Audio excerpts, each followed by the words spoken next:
John Faletoese played his last Aggie football game in November of 2008. Ian Joseph, the Aggies' outstanding senior offensive tackle, arrived at the UC Davis program almost 2 full years later. The two players never crossed paths. However, Joseph knew of Faletoese, not because of the defensive tackle's stats or awards. Rather, the young Joseph heard his senior teammates exchange stories about those rare times when they stopped Faletoese in a practice. To Bob Biggs, the Aggies' head football coach at the time, the pervasive legend of Fallo hardly comes as a surprise. Great competitors like to go against the very best.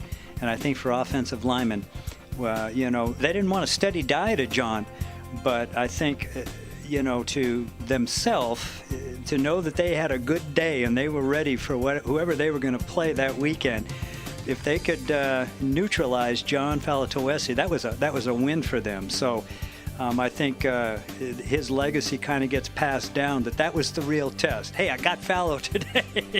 He didn't get me. So, that's a real credit to him. Truth be told, the phrase, "I got Fallo," was unusual from his teammates and rarer still from his opponents. From 2005 through 2008, Faletoese posted 132 tackles with a school record 36.5 for losses. He also blocked 9 kicks, starting with a memorable stuffed field goal in the Aggies' historic 20-17 upset over Stanford in 2005.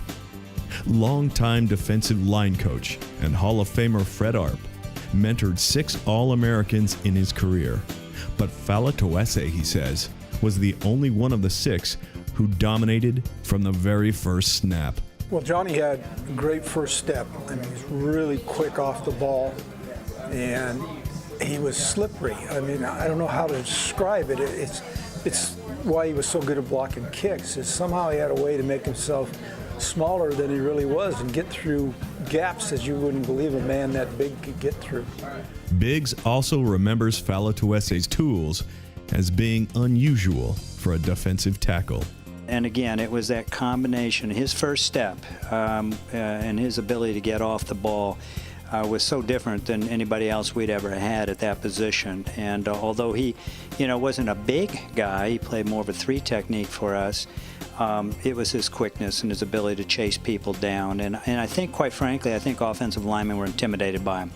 Opponents may have been intimidated, but the experts were impressed. Faletoese earned first-team All-Conference honors 3 times, with only an injury-shortened junior season keeping him from a 4th. He was a preseason All-American in 2006 and voted first-team All-American by 3 different organizations in 2008. The Sports Network chose him as the nation's #2 defensive tackle. Faletoese earned an invite to the East-West Shrine Game, where his performance in the week-long workouts drew the attention of pro scouts. Years after he graduated, Faletoese continued to garner recognition for his dominant play. He was selected to the Great West Conference's all-time team in 2011. Today, his football skills are still remembered fondly by those who saw him play, like Biggs and Arp, and those who never saw him, like Ian Joseph.